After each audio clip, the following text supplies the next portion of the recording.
है कि आप 7 मुख्तलिफ वेरिएबल डिक्लेयर कर लें। ठीक है बेटा। अच्छा, अब प्रॉब्लम क्या है इसमें?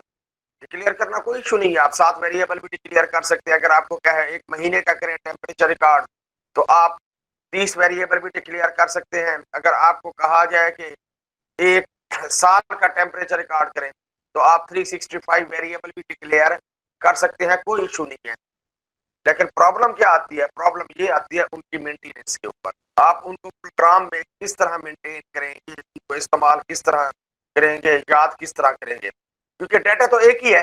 तो हैंडलिंग क्या हो जाती है बेटा, उस डाटे की मुश्किल हो जाती है जब आप अलग-अलग वेरिएबल के तौर पे वो सेव करेंगे। तो उसके लिए प्रोग्रामिंग में सी प्लस प्लस वालों ने एक अप्रोच दी है कि आप एक सिंगल वेरिएबल ले लें, एक सिंगल वेरिएबल ले लें जो एक से ज्यादा वैल्यू स्टोर करता हो। तो ऐसे वेरिएबल को क्या कहते हैं? एरे कहते हैं। क्या कहते हैं? एरे। स्ट्रिंग भी इसी एरे टाइप ही है। एरे में आप न्यूमेरिक वैल्यू स्टोर करते हैं, जैसे इंटीजर और फ्लोट वैल्यू। स्ट्रिंग के अंदर आप कैरेक्टर और स्ट्रिंग यूज करते हैं, सेव करते हैं। वो क्या कहता है कि अगर डाटा टाइप क्या है, is called simple if variable of data type can store only one value at a time. दूसरी डाटा टाइप जो एरे है क्या होती है? Structure data type is one in which each data atom is a collection of other data atoms। तो जब आप एक से ज्यादा वैल्यू स्टोर करेंगे तो वो क्या कहलाएगी? एरे। तो एरे क्या होती है? a collection of fixed number of components wherein all the components have the same data type। ये जहन में रख कि वैल्यू एक जैसी ही होनी चाहिए, मुख्तलिफ वैल्यू नहीं होनी चाहिए। कि आप जो है ना एक इंटीजर कर लें, दूसरी कैरेक्टर कर लें एक एरे के अंदर, और तीसरी वैल्यू आप स्टोर कर लें उसमें फ्लोट टाइप नहीं। जो अगर आपने इंटीजर टाइप है तो तमाम वैल्यू इंटीजर टाइप है, लॉन्ग है तो तमाम वैल्यू लॉन्ग टाइप होगी, अगर फ्लोट है तो तमाम वैल्यू फ्लोट। अब एरे कैसे डिक्लेयर करना है, उसको इस्तेमाल किस तरह करना है, ये अब हम देखते हैं। उसकी कई टाइप होती है, 1 dimensional array, 2 dimensional array, 3 dimensional array. मैं आपको बताऊंगा कि आप प्रॉब्लम में से किस तरह एनालाइज करते हुए ये डिसाइड करेंगे कि मुझे कौन सी एरे चाहिए। 1 डायमेंशनल एरे को आमतौर पर लिस्ट भी कहते हैं, जिसमें एक से ज्यादा वैल्यू एक तरतीब में होती है। 2 डायमेंशनल एरे होती है जब आप दो मुख्तलिफ एंगल से उसको देखते हैं, एक डाटे को आप मुख्तलिफ एंगल से देखते हैं। वो कहता है कि आप जब भी एरे डिक्लेयर करने जाएंगे 1 डायमेंशनल, तो सबसे पहले आप क्या बताएंगे? जनरल फॉर्म में उसकी डाटा टाइप। क्या बताएंगे? उसकी डाटा टाइप। फिर जो मर्जी आप नाम दे दें एरे का। उसके बाद ये कर ली, आप स्क्वायर ब्रैकेट्स लगाएंगे। स्क्वायर ब्रैकेट्स के अंदर ये साइज बताता है, एक्चुअली क्या बताता है? उसका साइज बताता है।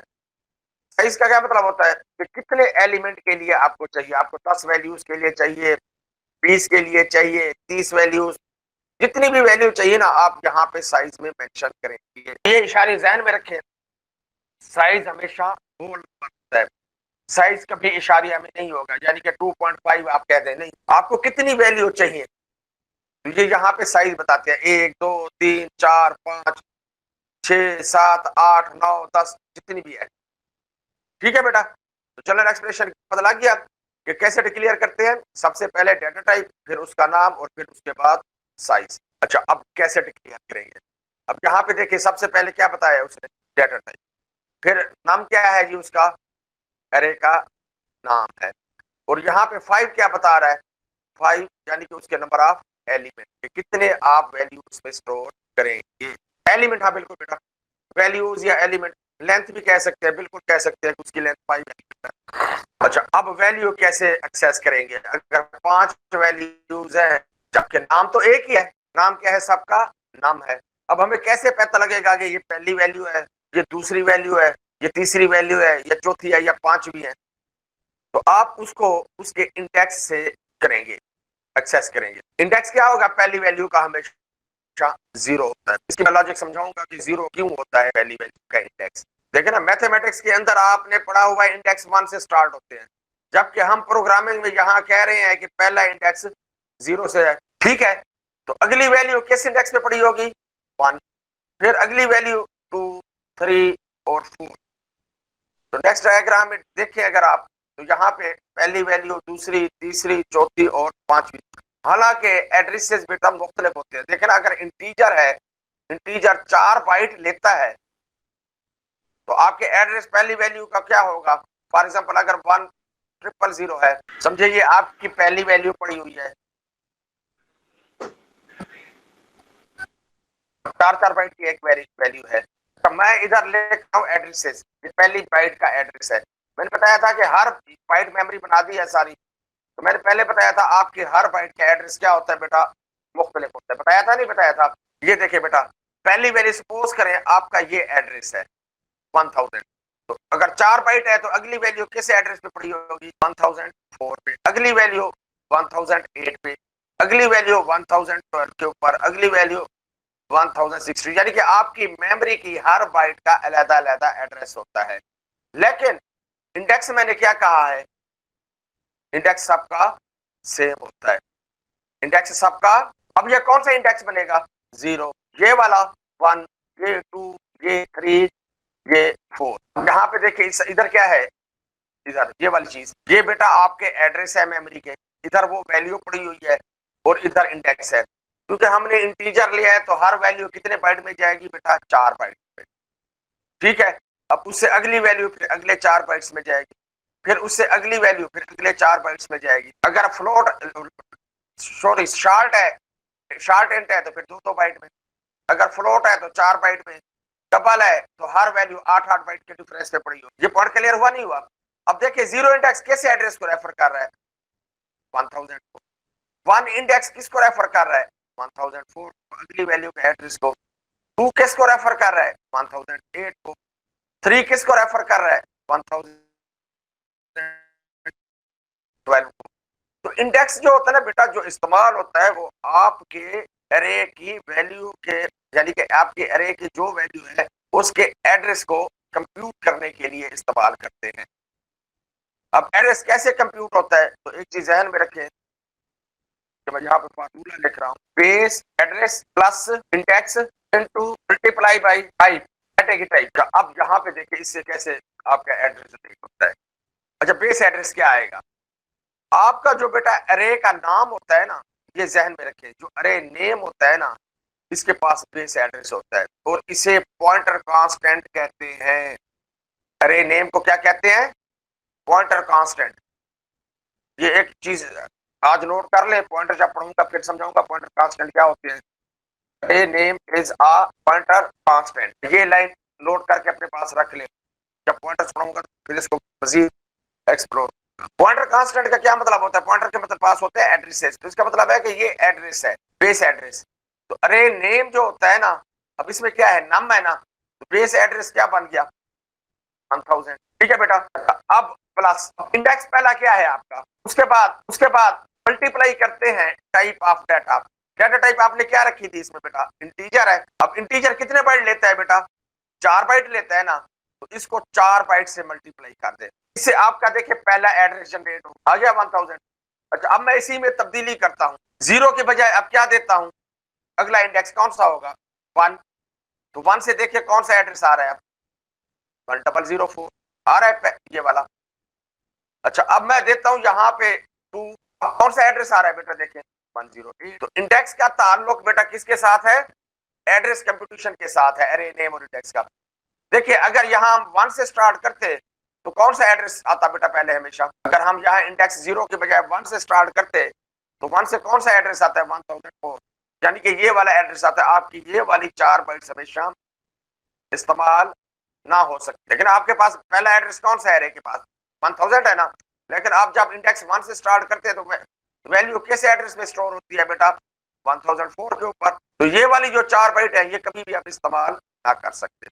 तो इसलिए अरे के इंडेक्स प्रोग्रामिंग के अंदर 0 से स्टार्ट किए गए हैं, 1 से। और जब जनरल फॉर्म वो कहता है किसी भी अरे को आप जब एक्सेस करेंगे तो उसके इंडेक्स से करेंगे, इसको सबस्क्रिप्ट भी कहते हैं। दूसरे लफ्जों के अंदर क्या कहते हैं? सबस्क्रिप्ट भी कहते हैं, ये इंडेक्स भी कहते हैं, सबस्क्रिप्ट भी कहते हैं। Index value specifies the position of the component in an array. वो कहते हैं इसके लिए फिर आप क्या यूज करते हैं? स्क्वायर ब्रैकेट्स यूज करते हैं। तो एरे इंडेक्स हमेशा किससे स्टार्ट होते हैं बेटा? 0 से स्टार्ट होते हैं। तो यहाँ पे उसने बता दिया कि पहली वैल्यू कहाँ पड़ी हुई है, दूसरी कहाँ पड़ी हुई है, तीसरी कहाँ पड़ी हुई है। वो कहता है कि अगर आपने इंडेक्स 5 की वैल्यू लेनी हो तो आप क्या करेंगे, पहले एरे का नाम लिख लेंगे जैसे उसने लिस्ट लिखा हुआ है और स्क्वायर ब्रैकेट्स में 5 रख देंगे और इस जगह इक्वल साइन लगा के अगर 34 लिखेंगे तो वैल्यू इस लोकेशन पे स्टोर हो जाएगी। और अगर आप किसी और लोकेशन पे वैल्यू स्टोर करना चाहते हैं तो आप इंडेक्स के जरिए वैल्यू असाइन कर सकते हैं। अब लिस्ट 5 में क्या कर रहा है, इस जगह लिस्ट 3 और लिस्ट 6 वाली वैल्यू ऐड कर रहा है, तो 3 और 6 वाली वैल्यू को ऐड करके फिर इस पे रख रहे हैं। तो इंडिविजुअल वैल्यू को इस्तेमाल करने के लिए आप क्या करेंगे बेटा, इंडिविजुअल वैल्यू कैसे इस्तेमाल करेंगे, उसके इंडेक्स से इस्तेमाल करेंगे, उसके इंडेक्स से इस्तेमाल करेंगे। अच्छा, अब एरे कैसे डिक्लेयर कर सकते हैं, वो कहते हैं एक तो ये है कि आप डिफाइंड डायरेक्टिव के साथ भी कर सकते हैं, जैसे मैंने बताया था defined size is equal to 10 main से पहले, यानी कि आप उसको इस तरह भी कर सकते हैं, मेन से पहले हैश डिफाइन, कोशिश क्या करें कांस्टेंट होते हैं तो आप उसको ऐसे दे दिया करें 10। आगे आप मेन के अंदर अगर आप एरे डिक्लेयर करते हैं तभी एक तो है ये बेटा ये तरीका। दूसरा दूसरा ये एग्जांपल में उसने बताया हुआ है कि मेमोरी कांस्टेंट ये पढ़ाए थे मैंने आपको कि const int array size is equal to 10 integer list array underscore size. तो ये भी दूसरा तरीका, आप इस तरीके से भी इसको डिक्लेयर कर सकते हैं। ये दूसरा तरीका ये ठीक है इस तरीके, लेकिन ये ध्यान में रखें ये वाला सिंटैक्स ओल्ड कंपाइलर के ऊपर काम नहीं करेगा, टर्बो सी के ऊपर, पुराने वर्जन के ऊपर। हाँ इंटरट्रिप वगैरह उन पे ये कोड चल जाएगा। अच्छा इस तरह ये भी आप कर सकते हैं। वो कहते हैं इस तरीके से आप नहीं कर सकते, आप एक वेरिएबल डिक्लेयर करें उसमें साइज उसका बता दे और आगे जाके वही साइज आप उसमें मेंशन कर दें, तो ये एक एरर है, इस तरह आप नहीं कर सकते। ठीक है, तो जब भी आप साइज डिक्लेयर करें तो आपको पहले पता होना चाहिए कांस्टेंट के जरिए कर सकते हैं, सिंपल वेरिएबल के जरिए नहीं कर सकते आप साइज का। इसके लिए होता है न्यू का कीवर्ड यूज करके आप रन टाइम पे मेमोरी ले सकते हैं, यानी कि एरे अगर आपने रन टाइम पे एग्जीक्यूशन टाइम पे लेनी है तो न्यू कीवर्ड के जरिए लेंगे, वो पॉइंटर में पढ़ाऊंगा फिर आपको वहां समझाऊंगा। आप कौन कौन से ऑपरेशन कर सकते हैं जी एरे में, इनिशियलाइज भी कर सकते हैं, डाटा भी दे सकते हैं, आउटपुट दे सकते हैं, कोई भी काम उसके ऊपर काम कर सकते हैं। वो कहता है कि कंसीडर आपने एक एरे डिक्लेयर की 0, अच्छा 0 की तो इसके इंडेक्स क्या बनेंगे 0 से 99 तक, ये ध्यान में रखिए इंडेक्स क्या बनेंगे हमेशा इस लेंथ से एक कम होता है क्योंकि 0 भी शामिल है इंडेक्स में।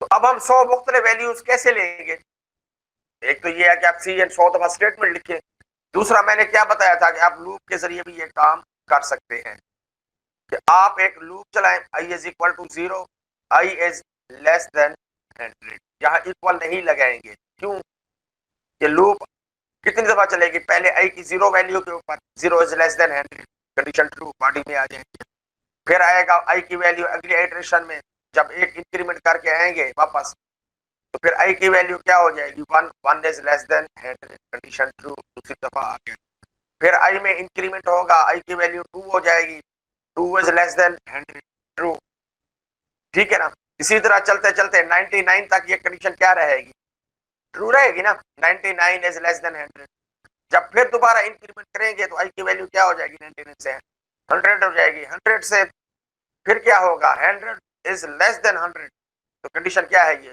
फॉल्स है, क्योंकि हमें 0 से 99 तक चाहिए थी।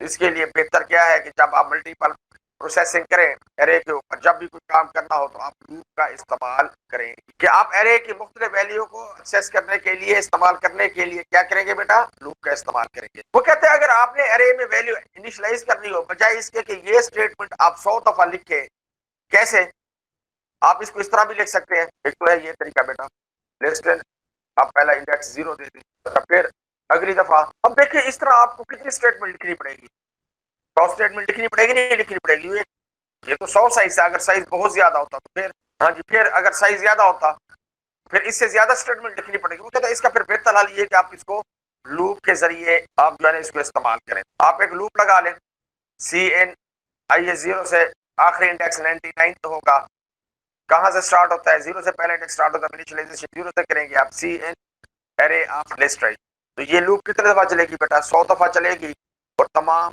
एरे में एक एक वैल्यू आप जो भी लेंगे वो इस एरे में स्टोर होती जाएगी, ठीक है बेटा।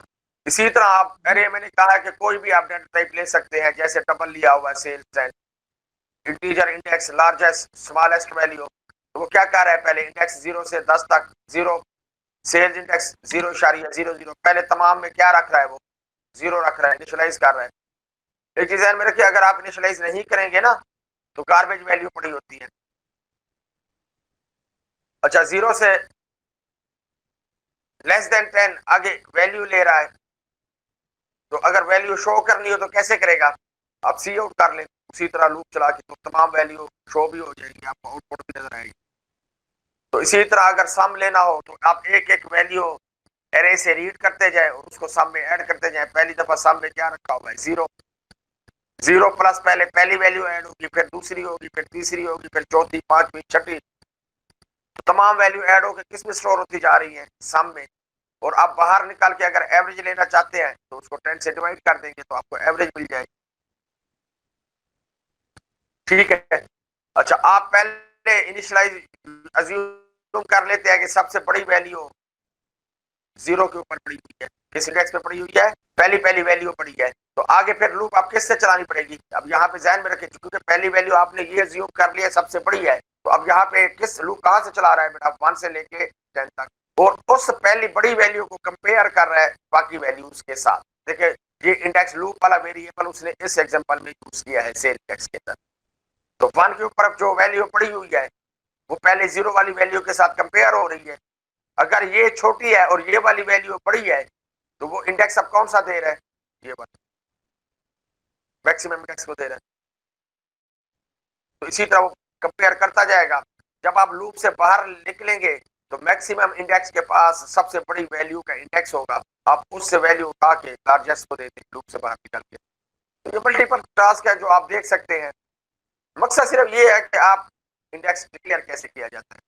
सी प्लस प्लस में out of bound index, out of bound बेटा नहीं होता है इंडेक्स, यानी कि आपने अरे 10 की डिक्लेयर की है तो इसके इंडेक्स क्या कौन से बनने थे बेटा, 0 से लेके 9 तक, ऐसे है या नहीं है। ये देखिए, जैसे ये अरे हमने डिक्लेयर किया है, कितना है साइज बेटा उसका, आगे मैं कहूँ 101 या 102, क्या ये इंडेक्स इस अरे में एग्जिस्ट करते हैं, नहीं करते, करते हैं ना, नहीं करते ना।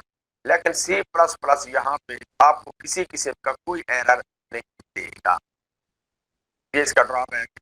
हालांकि आजकल की जितनी भी नई लैंग्वेज है जैसे जावा हो गई और उसके अलावा सी शार्प हो गई, उनमें ये एरर है आउट ऑफ इंडेक्स के, आप उसकी लिमिट से बाहर वैल्यूज को एक्सेस नहीं कर सकते। अब यहाँ पे देखिए, मैं यहाँ पे इंडेक्स दे देता हूँ -2, उस जो मैंने अभी फार्मूला ये बताया था तो उससे एड्रेस कंप्यूट हो जाएगा, -2 से एड्रेस कंप्यूट हो जाएगा। जैसे ये है, वो उस इंडेक्स को -2 लेके जो भी एड्रेस बनेगा वो कंप्यूट करके उस जगह को इस्तेमाल कर लेगा। जैसे 992 एड्रेस बनाए तो पीछे 992 एड्रेस को जाके वो इस्तेमाल कर लेगा। अच्छा, जावा और सी शार्प ये आपको फैसिलिटेट नहीं करती कि आप अपनी लिमिट में ही रहे, जो मेमोरी एलोकेट की गई है आप उसके अंदर ही रहे, उसे कहते हैं array index out of bound.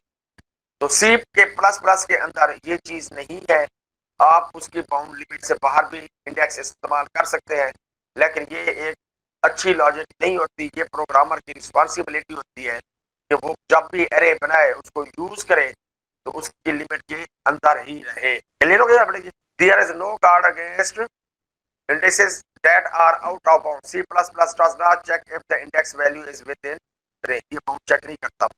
अच्छा, अब आ जाता है इनिशियलाइजेशन। इनिशियलाइजेशन क्या होता है, देखिए आपने कोई वेरिएबल डिक्लेयर किया, आपने उसको अगर इनिशियल वैल्यू देनी है तो आप इस तरह डिक्लेयर करते हैं। इसी तरह एरे को भी आप इनिशियलाइज कर सकते हैं। एरे को जब भी इनिशियलाइज करना हो आप उसी तरह डिक्लेयर करेंगे। अच्छा, जब इनिशियलाइज करना होता है तो फिर साइज देने की जरूरत नहीं होती, साइज देने की जरूरत नहीं होती। दे देंगे इसमें तो तब भी ठीक है, नहीं देंगे तब भी ठीक है। अब आप जितनी वैल्यू देना चाहें दे सकते हैं, आप इनिशियलाइज होगी आपकी है। तो यहाँ आप जरूरी नहीं है इनिशियलाइज के अंदर देंगे, आप नहीं देंगे साइज तो ये टोटल एरे कितनी है, 5 वैल्यूज की है। हाँ, मैंने 10 दे दिया इधर, अब वैल्यू मैंने कितनी दी है, 5 दी है। तो पहले 5 इंडेक्स पे तो ये वैल्यूज आ जाएंगी, ये ज़हन में रखिए। 0 इंडेक्स पे ये आ जाएगी, 1 पे 34 आ जाएगा, 2 पे 25 आ जाएगा, 3 पे 67 आ जाएगा, 4 पे 89 आ जाएगा, बाकी इंडेक्सेस के ऊपर 0 आ जाएगा बाय डिफॉल्ट, ऑटोमेटिकली 0 स्टोर हो जाएगी। ध्यान रखिए, जैसे उसने देखिए कैसे डिक्लेयर किया है, डाटा टाइप, उसका नाम, इंडेक्स और आगे पिछला इसका भी 5। अब यहाँ पे देखिए उसने 10 वैल्यूज ली है और एक वैल्यू दी है। इसका क्या मतलब, उसने पहली वैल्यू 0 दे दी तो बाकी तमाम वैल्यूज जो मैंने अभी क्या बताया है ऑटोमेटिकली क्या आ जाएगा, 0 आ जाएगा। अच्छा इसी तरह अब यहाँ पे देखें लेस देन 3 तीन वैल्यू दे दी है, बाकी नहीं दी तो बाकी पे क्या चला जाएगा, ऑटोमेटिकली 0 चला जाएगा। इस करने का यही तरीका है। अब एक और चीज बेटा जो एरे के लिए है रिस्ट्रिक्शन जो लिमिटेशन है, देखिए एक एरे है 5 की, आपने 5 वैल्यू उसमें दे दी, एक दूसरी एरे डिक्लेयर की लिस्ट यू आर लिस्ट 5। आप कभी भी एक एरे से दूसरी एरे को असाइनमेंट ऑपरेटर के जरिए वैल्यू असाइन नहीं कर सकते, ये इलीगल है। अगर ये काम करना हो एक एरे की वैल्यू दूसरी एरे में डालनी हो तो आप उसी तरह लूप चला के कॉपी करेंगे। असाइनमेंट ऑपरेटर के इस तरफ वो एरे का लिखेंगे नाम जिससे आपने वैल्यू उठानी है बाई लिस्ट इंडेक्स और जिसमें आपने डाल दी, ठीक है। इस तरफ तो इस तरह एक एक वैल्यू आप कॉपी करेंगे इंडिविजुअल वैल्यूज। अब पूरी एरे कॉपी नहीं कर सकते इस तरह। अच्छा अगर आपने एरे में वैल्यू देनी हो तो आप इस तरह, ये नहीं है कि सी एन एरे का नाम लिख के आगे 5 वैल्यू दे दे वो इसमें स्टोर हो जाएगी, नहीं। तो उसके लिए भी मैंने अभी क्या बताया, आप लूप लगाएंगे, लूप लगा के एक एक वैल्यू उसमें स्टोर करेंगे। ये फंक्शन वाला अभी टॉपिक छोड़ दें क्योंकि ये जब फंक्शन पढ़ाऊंगा फिर वहां पास करना सिखाऊंगा कि कैसे पास होते हैं। उसके बाद नेक्स्ट एरे है वो है स्ट्रिंग। दो किस्म की होती है बेटा, एक कैरेक्टर एरे होती है और दूसरी स्ट्रिंग होती है। कैरेक्टर एरे क्या होती है, an array whose components are of type character. String क्या होता है, 0 और more character enclosed in the double quotation marks. सबसे पहले ये एक चीज बेटा जहन में रखिए, स्ट्रिंग जो होती है ना हमेशा नल टर्मिनेटेड होती है, उसका आखिरी कैरेक्टर नल होगा। फॉर एग्जाम्पल अगर आपने कोई एरे कैरेक्टर टाइप ली है, यानी कि मैं यहाँ पे एक एरे ले लेता हूँ, अब मैं इसमें कितने कैरेक्टर स्टोर कर सकता हूँ बेटा, 10 है तो 10 कैरेक्टर नहीं, क्योंकि यहाँ तो 10 वैल्यू स्टोर कर लेंगे। 10 थी तो आप कितनी वैल्यू स्टोर करते थे, 10 वैल्यू स्टोर कर सकते हैं मैंने। लेकिन जब आप कैरेक्टर एरे डिक्लेयर करते हैं तो आप 10 वैल्यू स्टोर नहीं करेंगे 10 कैरेक्टर, बल्कि 9 करेंगे। क्यों, क्योंकि आखिरी कैरेक्टर आपका नल टर्मिनेटेड होता है। कौन सा होता है, नल कैरेक्टर होता है।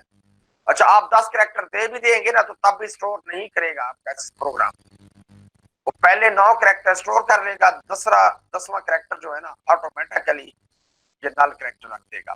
कि 10वां कैरेक्टर क्या होगा ऑटोमेटिकली बेटा, नल कैरेक्टर होगा। तो एक चीज है मेरे के, स्ट्रिंग जब भी डिक्लेयर करेंगे आप उसमें हमेशा एक कैरेक्टर कम स्टोर करेंगे। वो कहता है अब इन दोनों में एक फर्क है, ये क्या है, ये एक सिंगल कैरेक्टर है और ये क्या है, ये एक स्ट्रिंग है। तो स्ट्रिंग क्या होती है, नल टर्मिनेटेड होती है। इसका मतलब ये है कि जब आप इस तरह करते हैं स्टोर, इस तरह करेंगे तो उसमें 2 कैरेक्टर होंगे, एक तो ए होगा और दूसरा आखिरी कैरेक्टर क्या होगा, /0। इसी तरह अगर आप हेलो स्टोर करते हैं तो इसका मतलब क्या है कि कितने कैरेक्टर है, ये 5 नहीं है, जो आपकी स्ट्रिंग होगी उसके 6 कैरेक्टर होंगे, आखिरी कैरेक्टर नल कैरेक्टर होगा। जैसे अब ये किया कैरेक्टर नेम 16, तो आप कितने कैरेक्टर बेटा स्टोर कर सकते हैं, मैक्सिमम 15 कैरेक्टर, ठीक है। You can store a string in length say 10 in name. The first 11 components of the name are used and last 5 are left. अच्छा जी अब यहाँ पे देख कैरेक्टर 16 है तो कितने कैरेक्टर स्टोर किए, आपने पूछा है जी लास्ट कैरेक्टर नल क्यों होगा स्ट्रिंग में।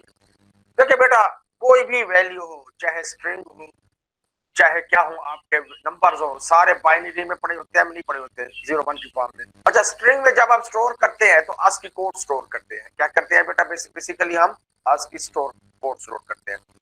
अच्छा जब आप ये स्टोर करते हैं तो आपको कैसे पता लगेगा कि मैंने सिर्फ 4 कैरेक्टर रखे थे। देखिए ना मैंने नेम में कोई स्टोर किया, मैंने 16 की बजाय कम वैल्यू स्टोर की, तो कैसे पता लगेगा, देखिए उसमें तो पता लग जाता है ना न्यूमेरिक वैल्यू में, तो उसके बाद 0 शुरू हो जाते हैं, ऐसे है या नहीं है। जब इंटीजर होते हैं, मैंने अभी बताया था, तो इंटीजर में अगर 100 है तो आपने चंद वैल्यू दी है तो इसके बाद अगली वैल्यू ऑटोमेटिकली क्या होगी, छठी साथ में 0 होगी, तो वहां पता लग जाता है कि ये जी आप 5 वैल्यू दी थी। यहाँ कैसे पता लगेगा, वो बेटा नल कैरेक्टर से पता लगेगा कि आपने इस स्ट्रिंग के अंदर कितने कैरेक्टर रखे थे, कि ये अब यहाँ पे स्ट्रिंग आपकी खत्म हो गई है। नल कैरेक्टर का मतलब होता है कि आप 0 को एज ए कैरेक्टर स्टोर करते हैं, /0 होता है वो, क्या होता है वो, /0 होता है वो। अब इसके लिए कुछ बिल्ट इन फंक्शन है, जब भी आप कैरेक्टर वगैरह करते हैं तो आप उसके ऊपर कुछ ऑपरेशन भी परफॉर्म कर सकते हैं। इसके कुछ स्ट्रिंग के फंक्शन भी बिल्ट इन है। ये बिल्ट इन फंक्शन है str कॉपी। आप दो स्ट्रिंग को एक स्ट्रिंग से दूसरी स्ट्रिंग में वैल्यू डाल भी सकते हैं इस फंक्शन को यूज करते हुए। इसी तरह str कंपेयर, आप दो स्ट्रिंग को कंपेयर भी कर सकते हैं। अगर क्या होगा 0 FSR रिटर्न 1 क्या करेगा। देखिए बेटा जब कंपेयर करते हैं क्या पॉसिबिलिटी हो सकती है, आपकी स्ट्रिंग 1 स्ट्रिंग 2 से बराबर भी हो सकती है, दोनों एक जैसी हो सकती है। अच्छा ये बड़ी हो सकती है, ये छोटी हो सकती है, ये छोटी हो सकती है और ये बड़ी हो सकती है, तीन पॉसिबिलिटीज है नहीं। अगर S1 छोटी है S2 से लेस है तो रिटर्न क्या करेगा, -1 करेगा, -1 करता है। अगर आपके S1 और S2 दोनों सेम है तो रिटर्न 0 करेगा। और अगर वैल्यू बड़ी है तो आपकी वैल्यू क्या आएगी, 1 आएगी। ये मैं बताऊंगा फंक्शन वगैरह जब पढ़ूंगा मजीद ही। फिलहाल आप इतना याद रखें कि ये तीन मुख्तलिफ वैल्यू करते हैं। एक होता है str लेंथ, लेंथ क्या देता है, वो स्ट्रिंग की लेंथ देता है। लेकिन ये ध्यान में रखें str लेंथ नल करैक्टर को काउंट नहीं करता, नल करैक्टर को काउंट नहीं करता, नल करैक्टर काउंट नहीं होगा, उसके बगैर देगा। जैसे हेलो है अब आखिरी करैक्टर क्या है, नल है ना। एक्चुअल स्ट्रिंग में जो लेंथ वैल्यूज पड़ी है 6 करैक्टर पड़े हुए, लेकिन वो कितना देगा आपको, 5 देगा। तो ये मिसाल दे रहे हैं कंपेयर की, string compare, character by character compare होते हैं, पहला पहले करैक्टर के साथ होगा। अच्छा बेटा अब यहाँ पे देखें, अब एक स्ट्रिंग है जी एयर और दूसरी स्ट्रिंग क्या है बेटा, बोट है। अब कैसे कंपैरिजन होता है, str कंपेयर कैसे काम करता है। देखिए पहला करैक्टर पहले करैक्टर के साथ कंपेयर होगा। अब ए और बी, और ये चीज ध्यान में रखें, इनके ASCII कोड कंपेयर होते हैं। ए और बी की बजाय क्या कंपेयर होगा, इनके ASCII कोड। अब ए का ASCII कोड क्या है, देखिए ना पहले आएगा ना, बी का बाद में आएगा। जैसे ये है ए का ASCII कोड 65 है तो बी का क्या होगा, 66 होगा। एक्चुअल जो कंपैरिजन होगा उनके ASCII कोड का होगा। तो अब 65 क्या होता है 66 से बेटा, लेस होगा ना।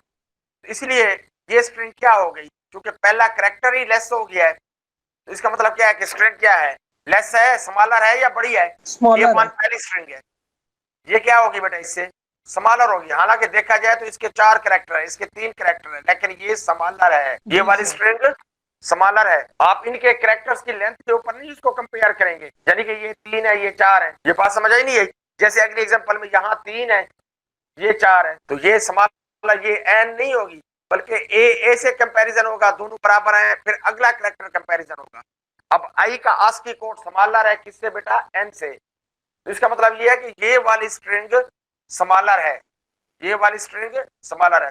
बेटा इनके बिल्कुल बात सही है, हम कंपेयर ये कर रहे हैं, लेकिन एक्चुअली इनके ASCII कोड कंपेयर हो रहे हैं। इसी तरह अब कौन सी स्ट्रिंग स्मॉलर है इसमें, देखिए 4 करैक्टर तक तो ये बराबर हो गई और 5 वाइस का ज्यादा है, इसलिए ये क्या होगी, छोटी होगी। अब ये हेलो इससे स्मॉलर क्यों है, कौन कोई बताएगा इस हेलो, हालांकि दोनों के सेम है करैक्टर। अच्छा इनपुट लेने के लिए स्ट्रिंग में क्या करते हैं, आप ले सकते हैं बेटा ऐसे, जहां इसमें हो जाता है CN, 3 मुख्तलिफ तरीके हैं इनपुट लेने के CN स्ट्रिंग के लिए। लेकिन ड्रॉबैक क्या है CN के जरिए लेने से, देखिए अगर आप इस तरीके से लेते हैं ना CN के जरिए इनपुट, हालांकि एरे में नहीं था ऐसे, CN एरे नहीं कर सकते थे सिंपल, दूसरी एरे इंटीजर वाली वो एरर है। अगर आपकी ये इंटीजर एरे है तो ये एक एरर है। हाँ अगर ये आपकी करैक्टर एरे है अब आप CN कर सकते हैं, ये कोई एरर नहीं है। ये पॉइंट समझ आ रहा है ना, कैसे एरर नहीं है।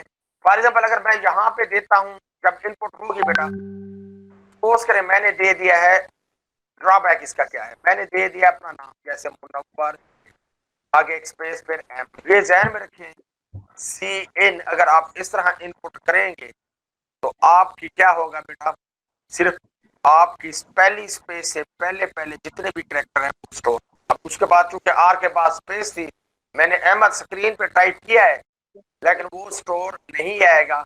जो ही पहली स्पेस मिलेगी जहां भी जितने भी करैक्टर के बाद, तो आपका CN उतने करैक्टर स्टोर करेगा। तो इसका ये ड्रॉबैक है। फिर इसके लिए एक दूसरा तरीका ये, आप गेट्स का बिल्ट इन फंक्शन भी यूज कर सकते हैं। हाँ जब आप इस तरीके से करेंगे कि कौन डेट उसके अंदर फाइल के अंदर होता है गेट्स, इस तरीके से करेंगे तो अब ये मुकम्मल नाम स्टोर होगा, ठीक है।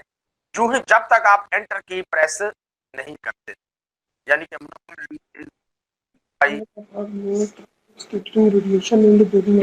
मैंने जो ही एंटर की प्रेस की उतने करैक्टर स्टोर करेगा। ये ध्यान में रखिए कैपेसिटी होनी चाहिए, तो यहाँ पे एरे के लिमिट ज्यादा होनी चाहिए ताकि वो तमाम कैरेक्टर स्टोर हो जाए। ठीक है बेटा। तो आप जब आपने स्पेसेस भी साथ स्टोर करने हो तो फिर आप सी एन नहीं गेट्स यूज करेंगे। अच्छा, एक बिल्ट इन फंक्शन है सी एन का बेटा, जो सबसे अच्छी अप्रोच है। Cin dot get line दिया होगा आपको, ये एक होता है गेट, एक ये भी है गेट लाइन भी होता है, दो फंक्शन है। ये उसने गेट बताया, गेट में क्या किया, एक तो वो वेरिएबल रख दिया है स्ट्रिंग, और दूसरा कितने कैरेक्टर आपने रीड करने हैं। ठीक है ना। ये m+1 का क्या मतलब है, कि m क्या है कि कितने कैरेक्टर आपने रीड करने हैं, +1 एक वो एक्स्ट्रा इसलिए दे रहा है कि आपने नल कैरेक्टर भी स्टोर करना है। एक ये है तरीका। अब आउटपुट करना हो तो आप जस्ट सी आउट में स्टेटमेंट लिख दें, वो खुद उतनी शो कर देगा, उसमें कोई रिपीटेशन नहीं है। मैं कहता हूँ सी आउट, मैं कहता हूँ कि आगे एरे, तो जो मैंने उसमें स्टोर किया होगा कैरेक्टर एरे के अंदर वो ऑटोमेटिकली शो हो जाएगी स्क्रीन के ऊपर। क्यों? क्योंकि यह स्ट्रीम अपने खुद ही रीड कर देता है। कहां तक शो करेगा? नल कैरेक्टर तक। उसको नल कैरेक्टर से पता लग जाता है कि आपकी ये स्ट्रिंग अब यहाँ पे खत्म हो गई है, वो उतनी स्क्रीन पे शो कर देता है। इसमें कोई इशू नहीं है, आपको अलग-अलग इंडेक्स के जरिए कन्वर्ट करते हैं। दूसरा तरीका ये है कि आप उसको इस तरह भी कर सकते हैं, इंडेक्स इज इक्वल टू 0, एक कैरेक्टर अगर आप स्क्रीन पे भेजना चाहते हैं तो वो भी भेज सकते हैं। फाइल एक जो मैं ज्यादातर पसंद करता हूँ, जो वैल्यू है उसको कंपेयर करें, नॉट इक्वल टू आगे नल कैरेक्टर दें। अब एक स्क्रीन आप एक कैरेक्टर जा रहे हैं। एक ये भी तरीका है कि आप इस तरीके से भी कर सकते हैं सी आउट, इस तरीके से भी सी आउट कर सकते हैं। तो दोनों में से जो आपको आसान नजर आए वो आप यूज करें। जब इंडिविजुअल कैरेक्टर पे काम करना हो तो फिर आप ये लूप लगा के इस तरीके से काम करेंगे। मैं ज्यादातर इसको ज्यादा लाइक करता हूँ कि इसमें आप एक कैरेक्टर के ऊपर खुद ही काम कर रहे हैं। अब यहाँ पे देखें, उसने पैरेलल तो स्टूडेंट आईडी टाइप लिया है, कैरेक्टर टाइप लिया है,